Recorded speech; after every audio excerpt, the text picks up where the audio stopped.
I wanted to go to something that just happened before the broadcast, and that is one of the hostages who was released speaking. Hamas has released 2 Israeli civilians held hostage in Gaza. On Monday, a Hamas spokesperson said 79-year-old Nurit Cooper and 85-year-old Yocheved Lifshitz had been let go for humanitarian reasons. Hamas shared video showing armed fighters releasing the elderly hostages to Red Cross officials. Just before the video ends, Yocheved Lifshitz reaches back to shake the hand of one of her captors, saying shalom, the Hebrew word for peace. Earlier today, Yocheved Lifshitz spoke to reporters in Tel Aviv. She describes the scene where she was kidnapped. She was very critical of the Israeli government, saying that the Hamas had released fire balloons, as she described it, that the fields were burning for weeks before. She was taken on a motorbike with 2 Hamas fighters, then walked for miles through what she called a kind of spider web of underground tunnels. Once in Gaza, Yocheved Lifshitz says her treatment improved. Her daughter Sharon, who flew in from London for her release, translated her remarks to reporters. My mom is talking about coming there. When they arrived into a large hall in which about 25 hostages were gathered. And after 2 or 3 hours, those hostages, 5 of them, she among them, were taken into a separate room. My mom is saying that they were very friendly towards them and that they took care of them, that they were given the medicine. That they were given medicine and they were treated. One of the men with them had a badly injured from a motorbike accident on the way, and the paramedic was looking after his wounds. He was given medicine and antibiotics. That the people were friendly, that they kept the place very clean.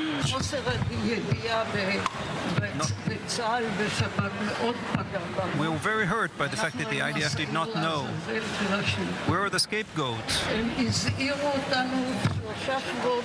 They've warned us 3 weeks prior with people who came to the road and burned fields, sent incendiary balloons to burn our fields. And the IDF did not address this seriously. Suddenly, on Saturday morning, when everything was quiet, there was a heavy bombardment of the communities. And with that, the masses infiltrated, blew up the expensive fence,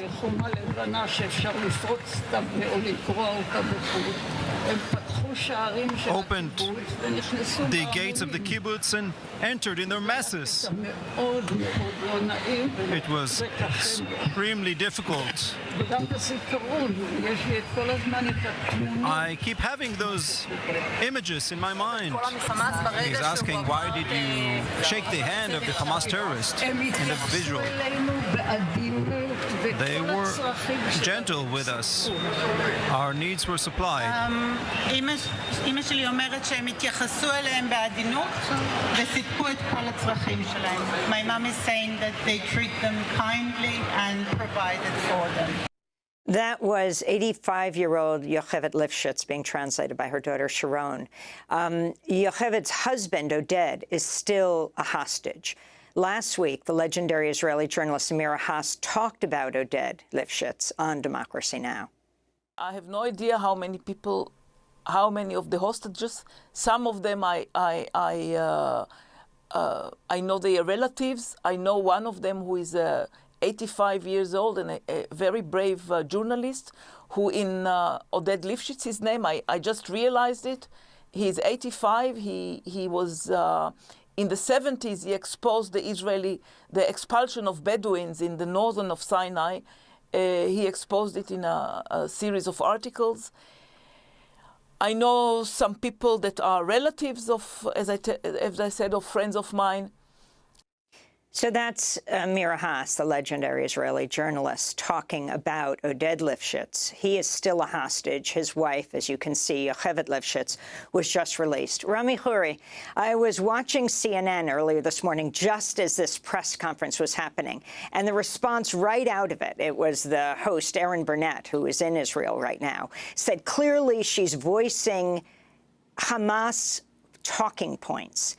And when Yocheved said that the doctors came every 2 or 3 days and gave them medicine, and if they didn't have the proper medicine, they would get some kind of replacement medicine, she said that proves that Hamas is hoarding medicine because the Palestinians don't have it.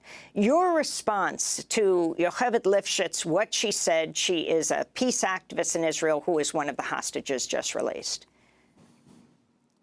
Well, my response to her, but also to you, is first, don't watch CNN in the morning if you want news about the Middle East. That's bad for your health, it's bad for your mind, and it's bad for your intake of serious, accurate news and analysis. There are many other much better sources around the world. Mainstream American TV is a catastrophe in this respect. My reaction to the Yehuda, I think her name is. Yocheved. She represents two things to me, and I've spent my whole life in the U.S. and around the world interacting with very, very close Jewish friends who I've known all my life, and people in the Arab world and Europe and everywhere. And my reaction is that she represents probably the essence, I think, of what makes Judaism such a special religion. It's based on ethics, it's based on love, it's based on truth, it's based on respect for God, and it's based on the quest, as God told Moses to tell the Jews to tell the world. It's based on the pursuit of justice. Seek justice and only justice, Moses said. So that all echoes in what she said. She was honest. She was friendly. She said the truth, we assume. I don't think she was, orchestrated or taught to say any of these things. The fight that Hamas has, that we all have, is not with Jewish people.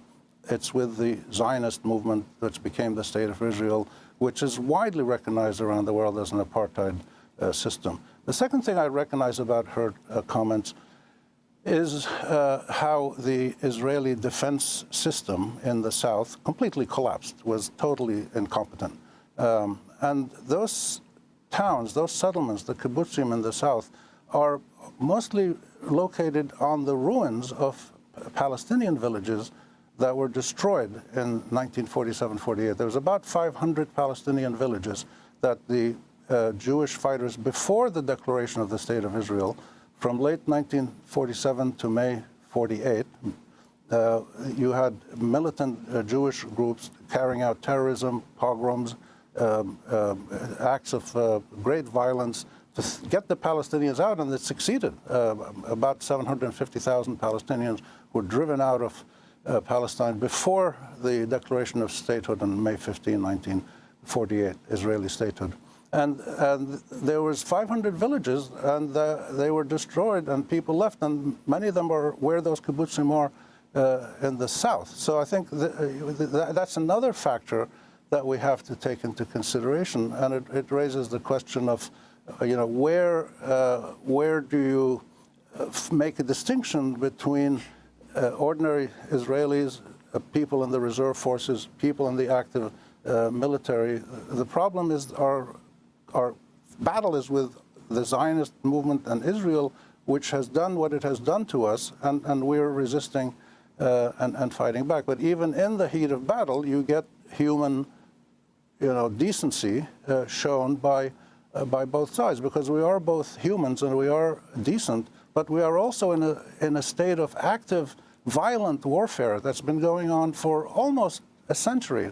About a century, because really the fighting in Palestine between Jews and Palestinians started around the late 1920s, is when, at 1929, was the big first clashes in Palestine, and ever since. So it's been almost a century that this war has been going on. So you can't analyze any of this stuff in isolation. You have to look at the deeper context, and at the same time, don't lose sight of the humanity of both the Jewish people and the Palestinian people.